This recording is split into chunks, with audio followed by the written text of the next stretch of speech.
अगर किसी व्यक्ति के अंदर ऐसी आदतें दिखाई देती है तो वह पितृदोष से पीड़ित है, ऐसा समझना चाहिए। उसे जल्दी ही उपाय करके पितृदोष से मुक्ति प्राप्त कर लेनी चाहिए। नमस्कार, आपका स्वागत है। दोस्तों, हर साल भाद्रपद मास के शुक्ल पक्ष की पूर्णिमा तिथि से पितृपक्ष आरंभ होते हैं और आश्विन मास की अमावस्या को पितृपक्ष समाप्त होते हैं। इसे सर्वपितृ अमावस्या कहा जाता है। हिंदू धर्म में पितृपक्ष के महीने का महत्व बहुत अधिक होता है। माना जाता है कि इस दिन सभी पितृगण पितृलोक से पृथ्वी पर अपने परिजनों से मिलने के लिए आते हैं। अर्थात मृत परिजन इस महीने में अपने परिजनों से मिलने के लिए आते हैं। इस महीने में पितरों को प्रसन्न करने के लिए लोग श्राद्ध, तर्पण, पिंडदान आदि कार्य करते हैं। पितरों की आत्मा की शांति के लिए दान धर्म किया जाता है। दोस्तों, हमारे पितृ हमारे परिवार का सुरक्षा कवच होते हैं। इसीलिए अपने पितरों को अर्थात मृत परिजनों को कभी दुखी अथवा अपमानित नहीं करना चाहिए। भगवान श्री कृष्ण कहते हैं, जो भी मनुष्य अपने पितरों को प्रसन्न करता है वह जीवन में कभी दरिद्री और दुखी नहीं रहता। पितरों के आशीर्वाद से वह अजेय बन जाता है। वह संसार में कीर्ति और मान सम्मान प्राप्त करता है। लेकिन जो व्यक्ति पितरों का अपमान करता है उसे पितृदोष लगता है और पितृदोष के कारण उसके जीवन में भयंकर परेशानियों और संकट आने लगते हैं। दोस्तों, हमारे धर्म के प्राचीन शास्त्रों में कहा गया है कि मनुष्य की आदतें उसके स्वास्थ्य को प्रदर्शित करने के साथ ही उसके भविष्य और गुण दोष की भी जानकारी देती है। अर्थात किसी भी मनुष्य की अच्छी या बुरी आदतों से उसके गुण एवं दोषों का पता चलता है।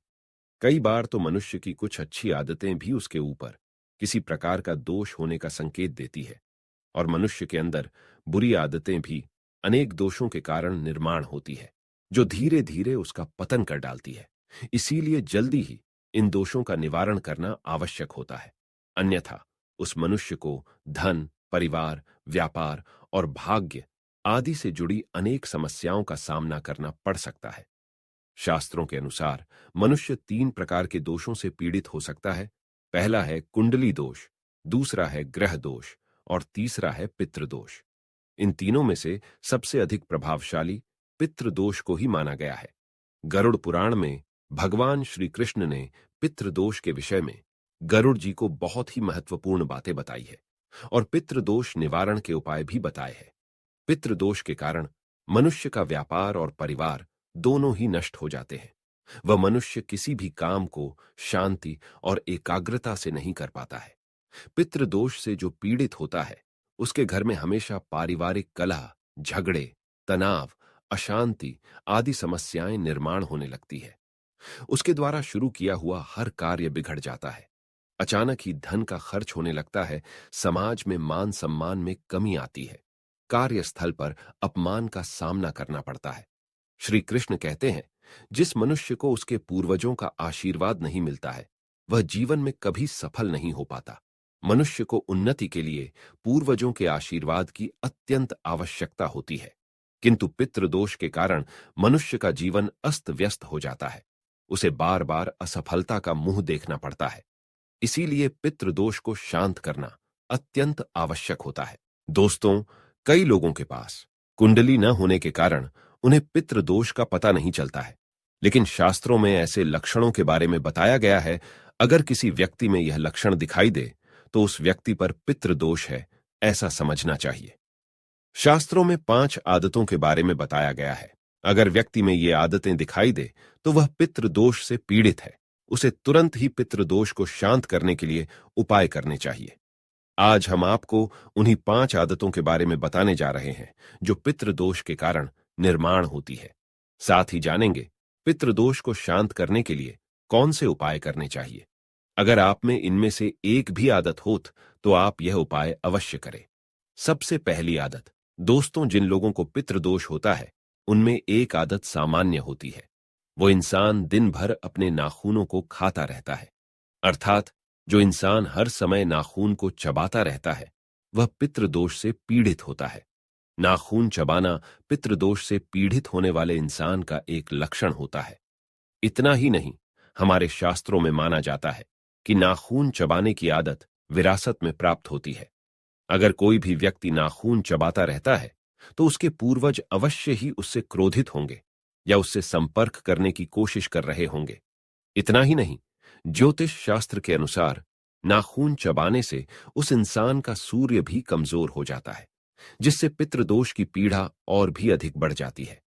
नाखून चबाने के अलावा पितृदोष से पीड़ित व्यक्ति को एक दूसरी आदत ये भी होती है, वह दिन भर बिना किसी वजह के सिर को खुजलाता रहता है या फिर दाढ़ी को खुजाता रहता है। सिर को खुजाना उसकी एक आदत बन जाती है। चाहे कोई परेशानी हो अथवा ना हो, वह अकारण ही अपना सिर खुजलाता रहता है। शास्त्रों में कहा गया है, जो व्यक्ति सिर को अकारण ही खुजलाता है वह पितृदोष से पीड़ित होता है और उसकी धन संपत्ति भी धीरे धीरे नष्ट हो जाती है। कारण ही जमीन पर रेखाएं खींचना या बैठे बैठे ही जमीन को कुरेदना अशुभ लक्षण होता है। इससे मनुष्य की आयु कम होने लगती है। इसके अलावा शास्त्रों में एक और लक्षण के बारे में बताया गया है कि जो व्यक्ति दिन भर अपने गुप्त अंगों को स्पर्श करता रहता है अथवा खुजलाता रहता है, उसे स्थान और समय का ज्ञान नहीं रहता, वह किसी भी स्थान पर अपने गुप्त अंगों को खुजलाता रहता है, तो यह लक्षण पितृदोष के कारण ही प्रकट होता है। दोस्तों, मनुष्य के बैठने के तरीके से भी पता चलता है कि उस पर किसी प्रकार का दोष है। शास्त्रों के अनुसार अगर कोई व्यक्ति बड़े बुजुर्गों के सामने असहज तरीके से बैठता है अथवा टांग पर टांग रखकर बैठता है, तो वह भी पितृदोष से पीड़ित होता है, क्योंकि ऐसा व्यक्ति खुद को बड़े बुजुर्गों से बड़ा साबित करने का प्रयास करने लगता है। वह बुजुर्गों का सम्मान नहीं करता और किसी न किसी कारण से बड़े बुजुर्गों का मजाक उड़ाता है। यह लक्षण मनुष्य के अंदर पितृदोष के कारण ही प्रकट होता है। मनुष्य को कभी अपने बड़े बुजुर्गों का अनादर नहीं करना चाहिए। ऐसा करने पर पितृदोष का ही सामना करना पड़ता है। इतना ही नहीं, शास्त्रों की मान्यताओं के अनुसार पैर घसीट कर चलने की आदत भी ये प्रदर्शित करती है कि वह व्यक्ति पितृदोष से पीड़ित है। पितृदोष के पीड़ित होने के साथ ही इस आदत से वह इंसान राहु और शनि को भी क्रोधित करता है, जिससे उस इंसान को पितृदोष के साथ ही ग्रह दोष से भी जूझना पड़ता है। शास्त्रों की माने तो यह 5 आदतें जिन इंसानों में होती है, वह इंसान पितृदोष से पीड़ित होते हैं, जिस कारण इन मनुष्यों को अपने पितृदोष का निवारण जल्द से जल्द करवा लेना चाहिए। शास्त्रों के अनुसार जो व्यक्ति पितृदोष से पीड़ित होता है, उसे अप्रत्याशित समस्याओं का सामना करना पड़ता है। इसलिए पितृदोष को शांत करने के लिए अपने पूर्वजों का श्राद्ध कर्म ठीक रूप से संपन्न करना चाहिए। चाहे वो अपने जीवन में कितने भी व्यस्त हो, उन्हें आश्विन कृष्ण अमावस्या को अपने पूर्वजों का श्राद्ध अवश्य करना चाहिए। इसके अलावा पितृदोष को शांत करने के लिए श्राद्ध पक्ष में अपने पितरों का श्राद्ध अवश्य करना चाहिए। इसी के साथ प्रत्येक गुरुवार को पीपल के पेड़ में जल चढ़ाकर पीपल की 7 परिक्रमा करने से पितृदोष में राहत प्राप्त होती है। अगर पितृदोष के कारण संतान की प्राप्ति नहीं हो रही है, तो पीपल पर कुमकुम और तिल अवश्य चढ़ाए। इससे संतान की प्राप्ति और जीवन के सभी दुखों का निवारण होता है। कई बार पितृदोष के कारण विवाह कार्य में बहुत सी कठिनाई आती है। इसके निवारण हेतु पितरों की शांति के लिए शांति पाठ अवश्य पढ़े। इससे पितृ प्रसन्न होते हैं और उनका आशीर्वाद भी आपको प्राप्त होता है। अगर बहुत समय से आपके जीवन में धन का अभाव हो रहा है, तो अवश्य पितृ आपसे दुखी हो सकते हैं। इसके निवारण हेतु हर रोज एक रोटी गाय को और एक रोटी कुत्ते को अवश्य खिलाए। इससे पितृदोष से मुक्ति का मार्ग खुल जाता है। दोस्तों, बहुत बार कुछ लोग अपने पितरों का या उनकी तस्वीर का अपमान कर देते हैं। उनकी तिथियां या श्राद्ध का पालन सही तरीके से नहीं करते हैं, जिससे उनके पितृगण उनसे नाराज हो जाते हैं। पितरों के दुखी होने से अनेक कठिनाइयों का सामना करना पड़ता है। इसीलिए भूल से भी अपने पितरों का अनादर नहीं करना चाहिए। इसके अलावा गरुड़ पुराण में भगवान श्री कृष्ण कहते हैं कि पितृदोष से मुक्ति के लिए मनुष्य को श्राद्ध पक्ष में घर की दक्षिण दिशा में घी का दीपक जलाना चाहिए। ऐसा करने से पितृदोष समाप्त होते हैं और मनुष्य को उसके पूर्वजों का आशीर्वाद प्राप्त होता है। तो दोस्तों, इस प्रकार से गरुड़ पुराण में पितृदोष मुक्ति के उपाय बताए गए हैं। क्या आपके अंदर भी ऐसे लक्षण हैं? तो कमेंट में अवश्य बताएं। जानकारी अच्छी लगी तो वीडियो को लाइक जरूर करें। कमेंट में जय श्री कृष्ण अवश्य लिखें। साथ ही चैनल को सब्सक्राइब करें।